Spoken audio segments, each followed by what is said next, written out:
The sound of the key scraping against the lock echoed through our empty apartment. Daniel didn't bother helping me with my suitcase as I struggled through the doorway, my body still weak from the hospital stay. The silence between us stretched like a chasm, one that had been growing since the doctor had uttered those devastating words 3 days ago. "I'm sorry, Mrs. Calloway. There's no heartbeat." My name is Vivienne Calloway, and at 28, I'd just lost my baby and was about to lose everything else. "You can stay in the guest room tonight," Daniel said, his voice flat and unfamiliar. "I've already contacted a realtor about selling the apartment." I stared at him, unable to comprehend the coldness in his eyes. This was the man who had held my hand through 3 years of fertility treatments, who had wiped away my tears after each negative pregnancy test, who had spun dreams about our future family during late-night conversations. "Daniel," I whispered, my throat still raw from crying, "can we please talk about this? We're both grieving." "No, Vivienne. You're grieving. I'm moving on." His jaw tightened as he looked at me, really looked at me, for the first time since the hospital. This was our 3rd miscarriage. "I think the universe is trying to tell us something." "Tell us what?" I asked, though I already knew the answer. I could see it written all over his face. "That you're not meant to be a mother," he said, each word a precise, calculated wound. "And I'm not meant to waste any more years waiting for something that's never going to happen." The floor seemed to tilt beneath me. I reached for the wall to steady myself. "I supported you through every treatment, paid for every specialist," he continued, his voice rising. "And what do I have to show for it? Nothing but debt and disappointment." He ran a hand through his perfectly styled hair, somehow still immaculate while my own life was falling apart. "My mother was right about you all along." Ah, there it was. Marianne Calloway's influence. My mother-in-law had never hidden her disdain for me, constantly reminding Daniel how many suitable candidates from proper families were still available. "Your mother wants you to marry someone from your social circle," I said, anger flaring through my despair. "That's what this is really about. This is about having a family, Vivienne. Something you've proven you can't provide." "I lost our baby 3 days ago," I whispered, tears burning behind my eyes. "How can you be so cruel?" Daniel's expression hardened. "Cruel? I've stayed through 3 failures. That's more than most men would do." "Failures?" The words sliced through me. "Is that what you think they were? Like I somehow failed a test? Call it what you want. The end result is the same." He grabbed his keys from the counter. "I have dinner with my parents. We'll discuss the divorce proceedings tomorrow." "That's it? After 5 years of marriage, you're just walking out? Where am I supposed to go?" He paused at the door, not bothering to turn around. "That's hardly my concern anymore. You have until the end of the month to find somewhere else. I'm sure your friend Amara will take you in. She always did have a soft spot for strays." The door closed behind him with a soft click that belied the devastation it left in its wake.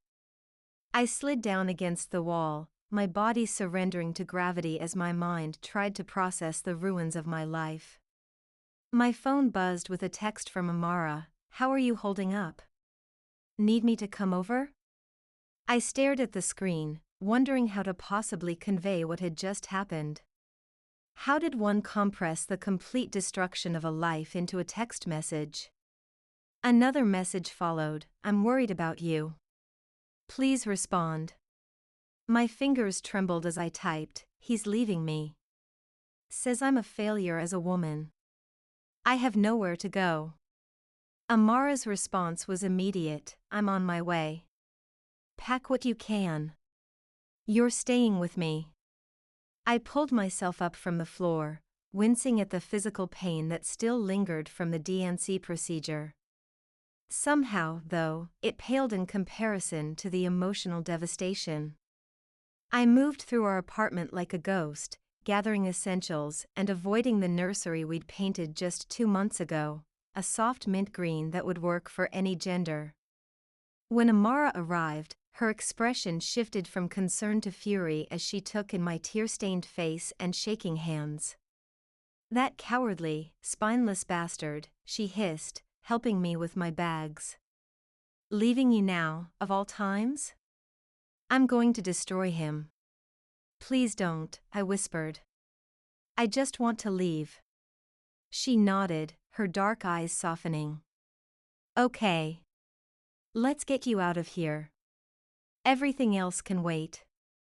As we drove away from the luxury apartment building Daniel and I had called home, I stared out at the Manhattan skyline, wondering how my carefully constructed life had crumbled so completely in just 3 days.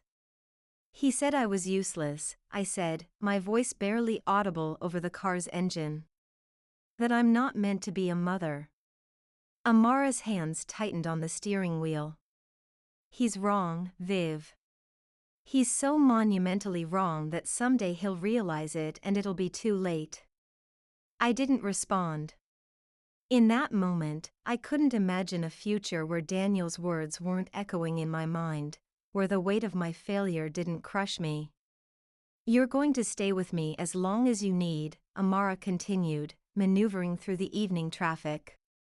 "We'll figure this out. I promise." As we pulled up to her Brooklyn brownstone, I felt both grateful for her friendship and utterly lost. Everything I'd worked for, my marriage, my family dreams, the life I'd built, had vanished in an instant. "Thank you," I managed, as she helped me with my bags. Amara squeezed my hand. "You'd do the same for me." That night, lying in Amara's guest bedroom, I stared at the ceiling and made a silent vow to myself: I would rebuild. Somehow, some way, I would create a life that Daniel Calloway couldn't break. I just had no idea yet how I would do it.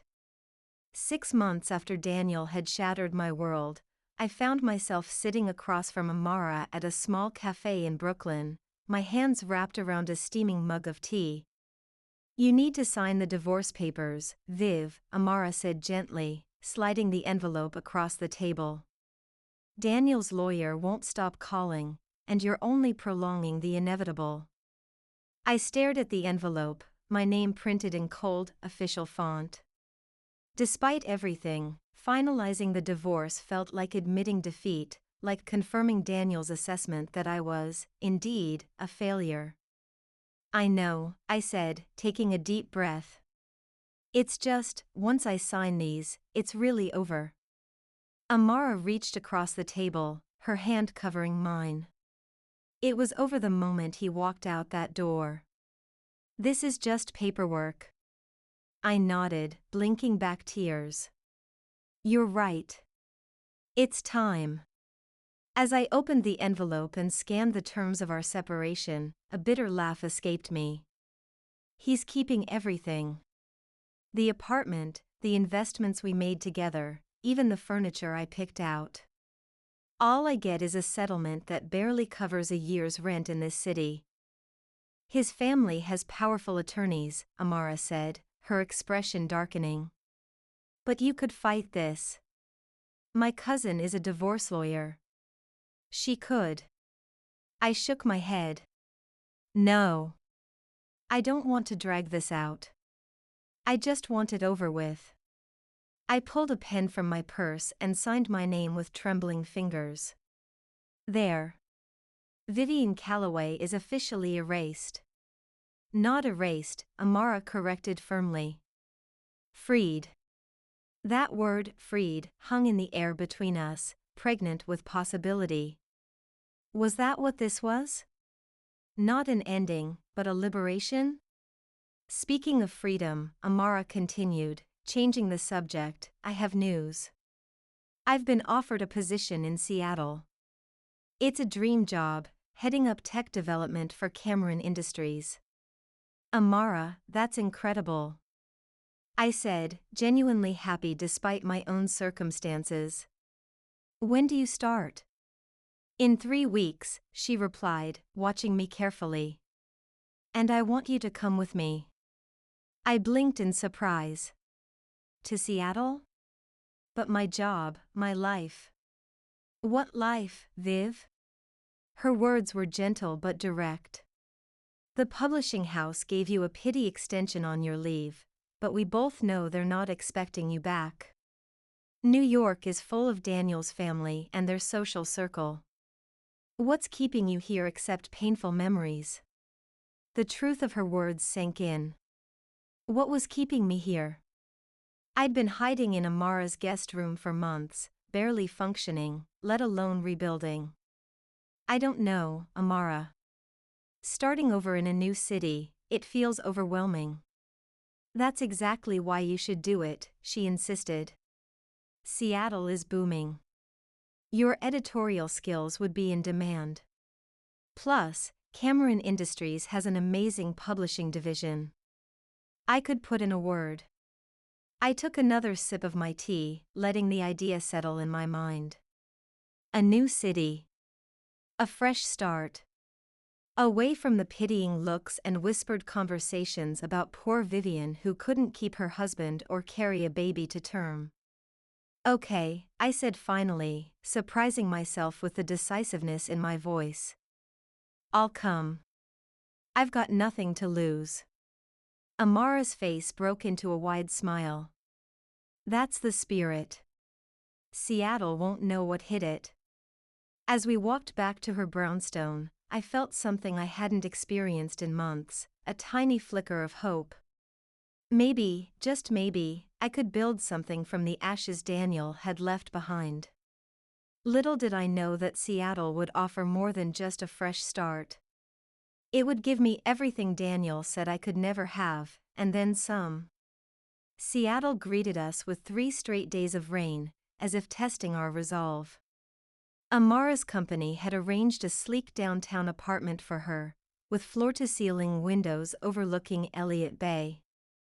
I'd found a modest studio a few blocks away, determined to stand on my own feet despite Amara's offer to share her space.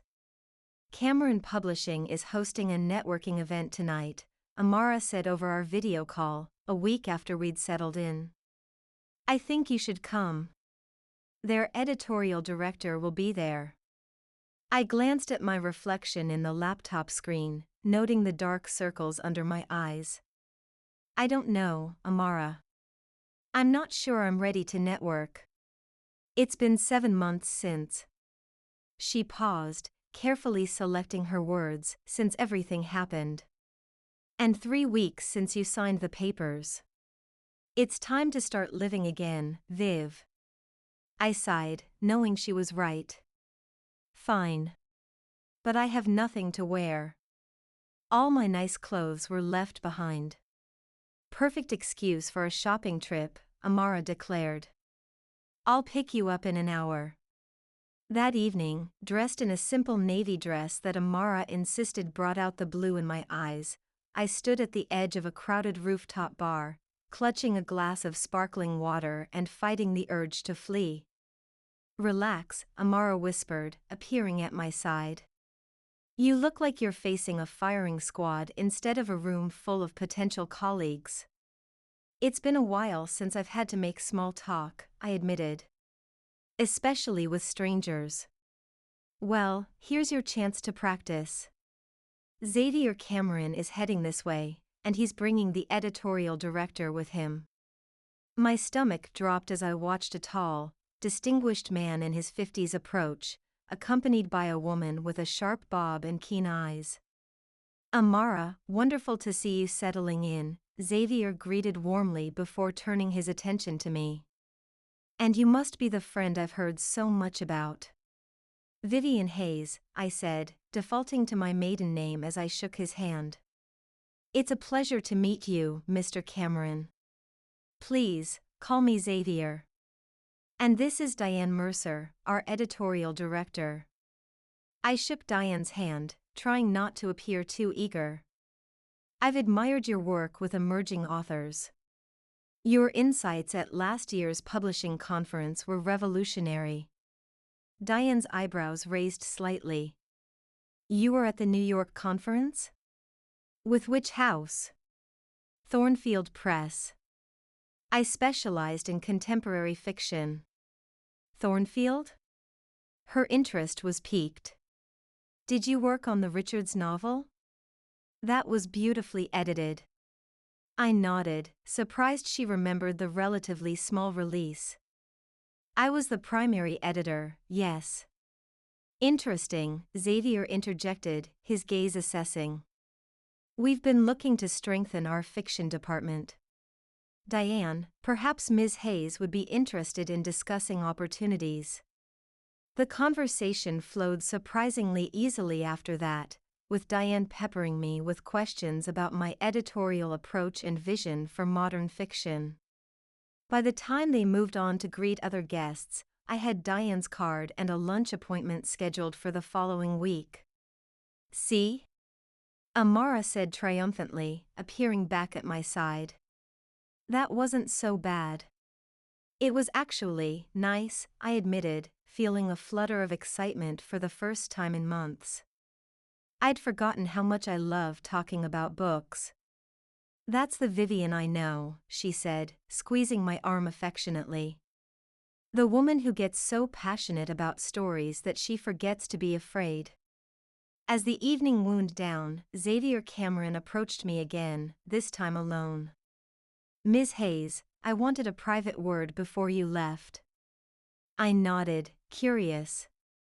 Of course. Amara speaks very highly of you, he said, his tone measured. Not just your professional capabilities, but your character. She mentioned you've recently gone through some difficult times. I tensed, wondering exactly how much Amara had shared. I don't believe in letting talent go to waste, he continued. Nor do I believe in letting the past define one's future. Whatever brought you to Seattle, I hope you'll consider Cameron Publishing as not just a potential employer, but a place to rebuild. His words, spoken with quiet sincerity, caught me off guard. Thank you, Mr. Cameron, Xavier. That means a great deal. He nodded once, then excused himself to attend to other guests. I stood there for a moment, processing his kindness. On the cab ride home, I found myself reflecting on the evening with a sense of cautious optimism. For months, I'd defined myself by what I'd lost, my baby, my marriage, my sense of purpose. Tonight had been a reminder that maybe, just maybe, I could define myself by what I might still gain. My lunch with Diane Mercer turned into a formal job interview, and within 2 weeks, I had an offer from Cameron Publishing as a senior editor. The salary was generous, the team welcoming, and for the first time since Daniel's cruel dismissal, I felt valued for my skills. 3 months into my new life in Seattle, I was sitting at my desk when a manuscript landed with a thud in front of me. This came in over the transom, Diane said, a rare smile playing at her lips. It's rough, but there's something there. I thought it might be up your alley. I flipped through the first few pages of the submission, titled Second Chances, Finding Yourself After Loss. The author, Lydia Chen, had written a raw, unflinching memoir about rebuilding her life after losing both her husband and child in an accident. That night, I stayed late at the office, completely absorbed in Lydia's story. Her grief was familiar, but it was her journey toward healing that captivated me. By morning, I had drafted an impassioned acquisition letter to Diane, complete with a marketing strategy and editorial vision. You're sure about this? Diane asked when I presented my case. It's powerful, but it's also risky. Grief memoirs aren't typically commercial successes. This isn't just about grief, I argued. It's about resilience. About how we remake ourselves when the life we planned falls apart. And yes, I'm absolutely sure. Diane studied me for a long moment before nodding. Make the offer. But Vivienne? This project is all yours. Sink or swim. I called Lydia Chen that afternoon, my hands trembling with excitement as I explained why I believed in her book. You really get it, she said, her voice thick with emotion. Most editors wanted me to focus more on the inspirational aspects, less on the messy reality of grief. The messy reality is what makes it real, I replied. And real is what readers need. Working with Lydia became more than just an editorial assignment. As we refined her manuscript, a friendship developed. She was a few years older than me, with a quiet strength that I admired. You've never told me your story, she said one day over our video call. I can tell from your edits that you understand loss intimately, but you never share the details. I hesitated, my hand unconsciously drifting to my stomach, a habit I developed after my third miscarriage. It's not as dramatic as yours. Pain isn't a competition, Vivienne. Something in her gentle tone broke through the carefully constructed wall I'd built. Before I knew it, I was telling her everything, the years of fertility treatments, the 3 miscarriages, Daniel's cruelty, the divorce. He told me I was useless, I finished, tears streaming down my face. That I wasn't meant to be a mother. Lydia was quiet for a moment before responding. Some people use others' pain to justify their own cowardice. Your ex-husband couldn't handle the grief, so he made it your failure instead of a shared loss. Her words struck a chord, articulating something I hadn't been able to name. I've been carrying it as my failure, I admitted. Even now. Maybe it's time to put that burden down, she suggested. There's a whole life waiting for you on the other side of that weight. After our call, I sat in my apartment, watching the Seattle rain against my window and feeling strangely lightened. For the first time, I allowed myself to consider a future that didn't revolve around what I'd lost, a future where I might actually thrive.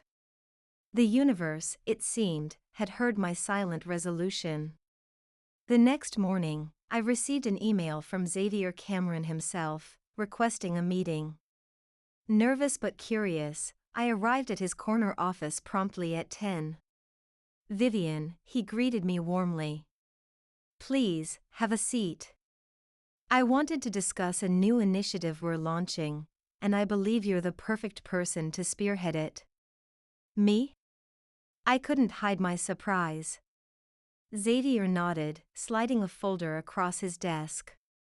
We're creating a new imprint focused on transformative literature, books that help people navigate major life transitions. Diane speaks very highly of your work with Lydia Chen's memoir, and your vision for that project aligns perfectly with what we want to build. I opened the folder, scanning the details of the proposed imprint, Phoenix Rising. This isn't just an editorial position, Xavier continued. We're looking for someone to develop and run the entire imprint. It would mean additional responsibilities, building a team, acquiring titles, setting the creative direction. My heart raced. That sounds like a publisher role. It is, he confirmed with a slight smile. Executive publisher of Phoenix Rising. I believe you have the combination of editorial insight and personal understanding that this imprint needs. I stared at him, stunned. I've only been with the company for 4 months. Sometimes 4 months is enough to recognize exceptional talent. He leaned forward, his expression serious. Vivienne, I won't pretend this role won't be challenging. You'll face skepticism, both internally and in the industry. But I believe you're capable of more than you've been allowed to achieve thus far. His words hung in the air between us, an implicit acknowledgement that he knew more about my past than I'd realized. How much had Amara told him? May I ask why me? I finally said. There must be more experienced candidates. Xavier's gaze was steady. Because when you talk about Lydia's book, you don't just see a manuscript. You see its potential to change lives. That's the vision Phoenix Rising needs. I took a deep breath, considering the opportunity before me. It was terrifying, exhilarating, and completely unexpected. I'd like some time to think about it, I said carefully. Xavier nodded. Of course. Take the weekend. But Vivienne? Sometimes the universe offers us exactly what we need, precisely when we need it. The question is whether we're brave enough to accept.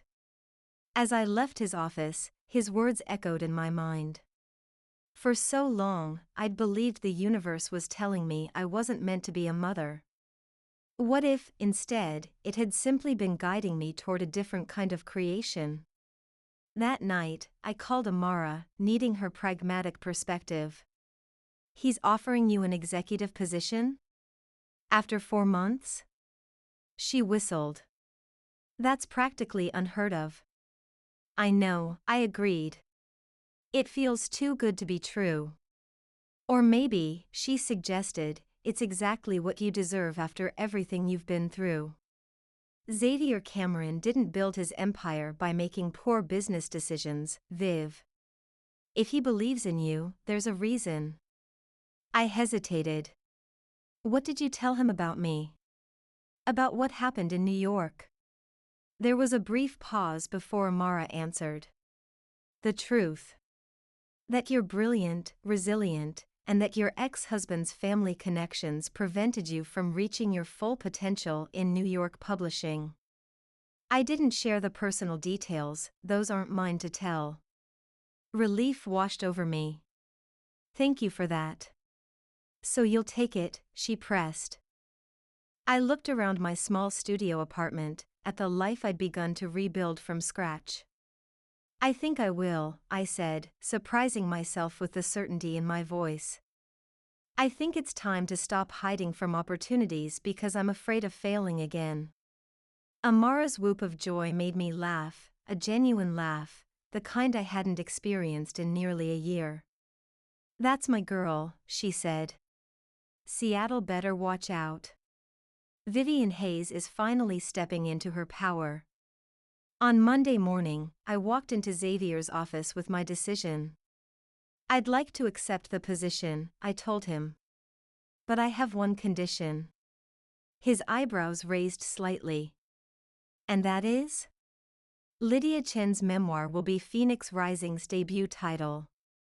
I believe it embodies everything the imprint should stand for. Xavier smiled. I was hoping you'd say that. Consider it done. As we shook hands, I felt something shift inside me, like a dormant part of my spirit was finally awakening. Daniel had called me useless, incapable of creating life. He couldn't have been more wrong. I was about to create something remarkable. Phoenix Rising, I whispered to myself as I left Xavier's office. How appropriate. 2 years after accepting Xavier's offer, I stood in the elegant ballroom of Seattle's Grand Hotel, watching as hundreds of people celebrated Phoenix Rising's spectacular success. Lydia's memoir, our debut title, had spent 38 weeks on the New York Times bestseller list and had been optioned for a film. Our imprint had grown to include 15 additional titles, each one focusing on transformation, resilience, and rebirth. To Phoenix Rising, Xavier toasted, raising his glass to the crowd. And to Vivienne Hayes, whose vision and leadership have made it the fastest-growing imprint in our company's history. The room erupted in applause. I smiled, acknowledging the recognition with a slight nod, still uncomfortable with being the center of attention despite my professional success. Speech, someone called from the crowd, and soon others joined in. Taking a deep breath, I stepped up to the microphone. 3 years ago, I thought my life was over, I began, my voice steady despite the vulnerability of my words. I'd lost what I believed was my only chance at happiness, at fulfillment. I was wrong. I looked out at the faces before me, my team, our authors, industry colleagues who had become friends.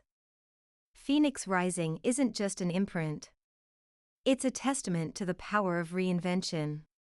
Each book we publish carries the same message, that our lowest moments don't define us. It's what we build from those ashes that matters.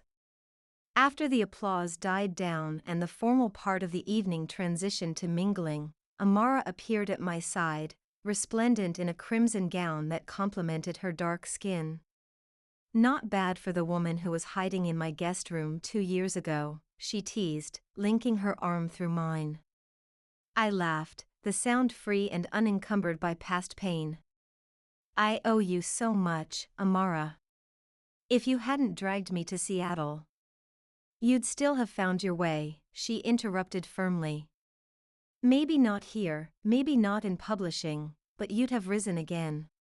It's who you are, Viv. Before I could respond, a waiter approached with a message. A woman was asking to speak with me privately in the hotel lobby. Curious and slightly wary, I excused myself. In the grand marble lobby, a petite Asian woman in her 50s stood waiting, her hands clasped nervously in front of her. Ms. Hayes, she asked as I approached. I'm Patricia Wu, from Golden Cradle Adoption Agency. My heart skipped a beat. Adoption agency? She nodded, gesturing to a quiet seating area away from the party noise. I hope you don't mind me interrupting your celebration. I've been trying to reach you for weeks, but your office said you were traveling for the book tour. I sat across from her, confused but intrigued. How can I help you, Ms. Wu? It's about May, she said, pulling out a photograph of a beautiful Chinese baby girl, perhaps 6 months old. She was abandoned at birth due to a heart condition. Our agency placed her with a Seattle couple, but the adoption fell through when her health issues proved more complicated than expected. The adoptive parents, they changed their minds. I looked at the photograph, something stirring deep inside me. I'm not sure I understand why you're telling me this.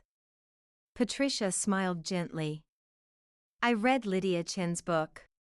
Your name was mentioned in the acknowledgments, and I researched you.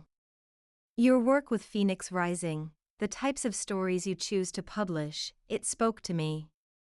She paused, gathering her thoughts. May need someone special, Ms. Hayes. Someone who understands resilience. Who won't give up when things get difficult. Realization dawned slowly. You're asking if I would consider adopting her? I know it's unorthodox, she admitted. But sometimes the traditional routes don't lead us to the right families for our special children. I stared at the photograph, at May's serious eyes and tiny fists. My hand unconsciously drifted to my stomach, to the emptiness that had never quite healed. Her heart condition, I managed, my voice barely audible. How serious is it? She'll need surgery, possibly several. But with proper care, the prognosis is good. She could live a full, normal life. My mind raced. I was single, consumed by a demanding career. I had no experience with children, let alone one with medical needs. It was crazy to even consider it. And yet, as I looked at May's photograph, something settled in my soul, a certainty I hadn't felt since before my world collapsed. Can I meet her? I asked, surprised by the steadiness in my voice. Patricia smiled, relief evident in her expression. She's at Seattle Children's Hospital. We could go tomorrow, if you'd like. I nodded, unable to articulate the emotions surging through me. My hand trembled slightly as I returned the photograph. Keep it, Patricia said. Think about it overnight. This isn't a decision to make impulsively. But as I returned to the party, the photograph tucked safely in my clutch, I already knew. Something inside me had shifted irrevocably, as if a piece that had been missing suddenly slotted into place. Amara found me by the champagne fountain, my expression obviously reflecting my internal turmoil. "What happened?" she demanded. "You look like you've seen a ghost." "Not a ghost," I replied, showing her the photograph. "A possibility." As I explained Patricia's unexpected visit, Amara's expression shifted from concern to wonder. "Oh, Viv," she whispered, squeezing my hand. "If anyone deserves this second chance, it's you. It's insane, right? I know nothing about raising a child, especially one with health issues." "You know about love," Amara said simply. "About perseverance. The rest you can learn." Later that night, alone in my apartment, no longer a modest studio but a spacious two-bedroom with a view of Puget Sound, I sat on my balcony, holding May's photograph and watching the city lights shimmer on the water. "Daniel said I wasn't meant to be a mother," I whispered to the night air. What if he was right? But even as the old fear surfaced, I felt a new certainty pushing back against it. Daniel had been wrong about so many things, about my worth, about my capabilities, about the future that was possible for me. Perhaps he was wrong about this, too. The next morning, I called Patricia Wu and arranged to meet her at the hospital. As the elevator climbed to the pediatric floor, my hands grew cold with nervousness. What if I couldn't connect with May? What if seeing her confirmed my deepest fears about my ability to mother? Patricia was waiting outside a door decorated with cartoon animals. "She's just woken up from her nap," she said, her voice gentle. "Are you ready?" I nodded, not trusting myself to speak. The room was bright and cheerful, with sunlight streaming through large windows. And there, in a hospital crib adorned with colorful mobiles, was May. She was smaller than I'd expected from the photograph, her dark hair sparse, her tiny body connected to monitors that beeped steadily. As if sensing my presence, she turned her head. Our eyes met, and something inexplicable passed between us, a recognition, a belonging that transcended logic. "Hello, May," I whispered, approaching the crib cautiously. "I'm Vivienne." She watched me solemnly, her eyes intelligent and curious. When I reached the crib, she reached up with one perfect little hand, her fingers splayed as if in greeting. Without thinking, I offered my finger. She grasped it immediately, her grip surprisingly strong for such a tiny being. And just like that, I knew. This was my daughter. The next 6 months passed in a blur of adoption paperwork, home studies, medical consultations, and nursery preparations. As a single woman with a demanding career, I faced skepticism from the adoption committee, but Patricia Wu proved to be a fierce advocate. "Ms. Hayes has demonstrated exceptional resilience and adaptability," she argued during our final review.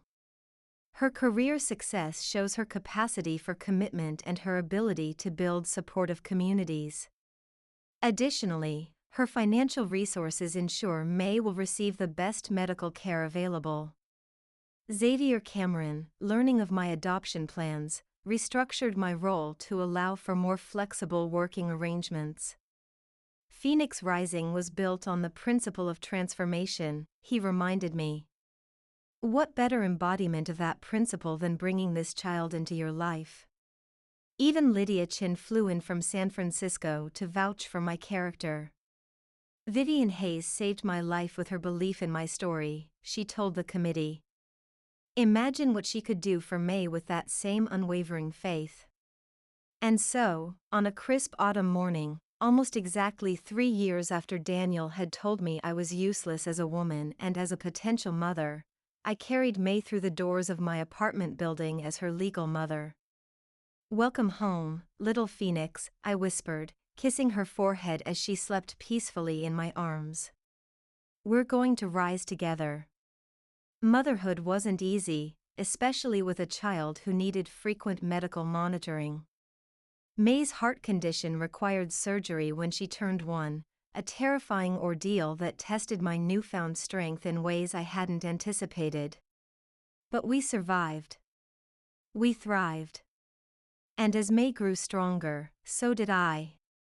On her 2nd birthday, as we celebrated with a small gathering at our home, Amara, Xavier and his wife, Lydia, Patricia Wu, and several colleagues who had become dear friends, I looked around at the life we'd built and felt a sense of completion I'd never imagined possible.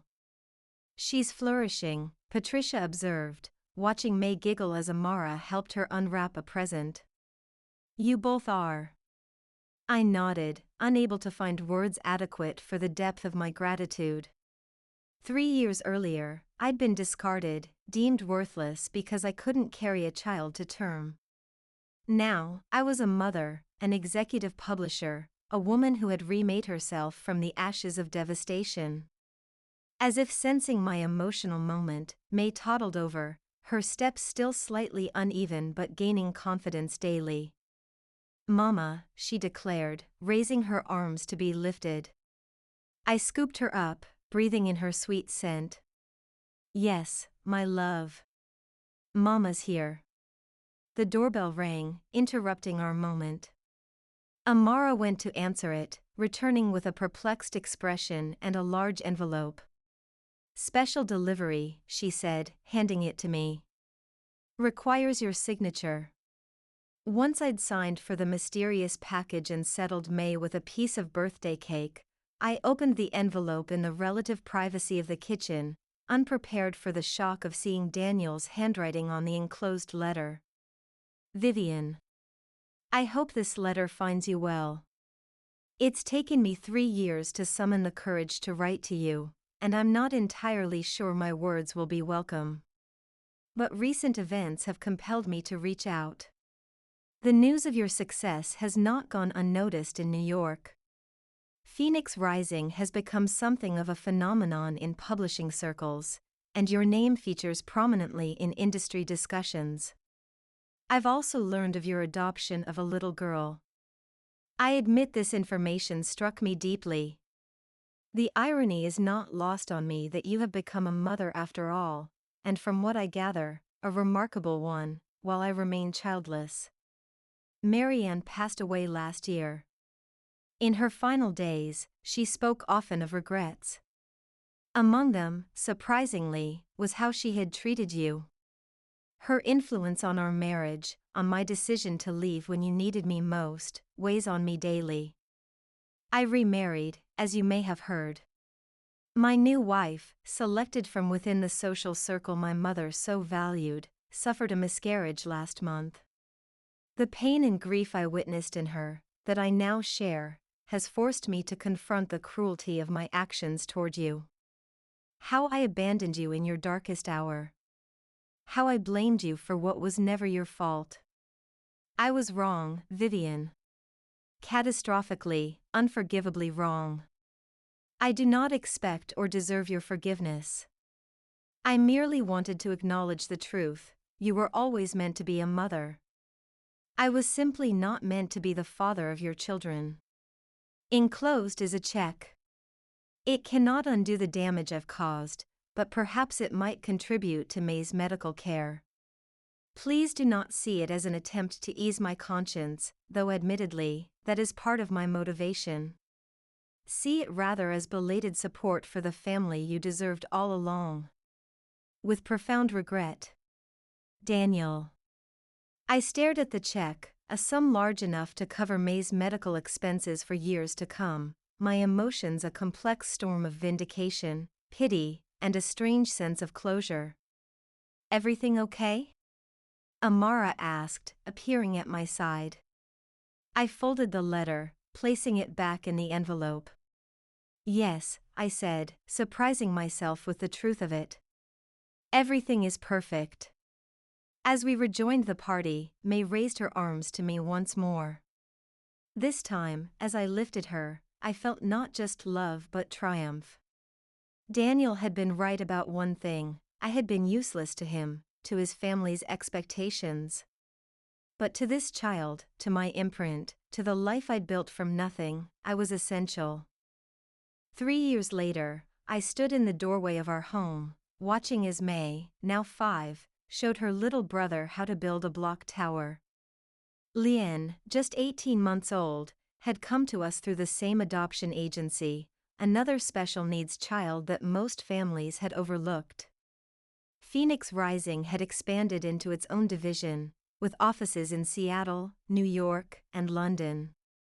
Daniel's check remained untouched, invested in a trust for both children's futures. Hire, Vivienne. May encouraged, her voice strong and confident despite the scar on her chest from her last surgery. We're building to the sky. I smiled, savoring the moment. We had all risen from our own ashes, May from abandonment, Vivienne from neglect, me from devastation. Daniel had called me useless. The universe had proven him spectacularly wrong.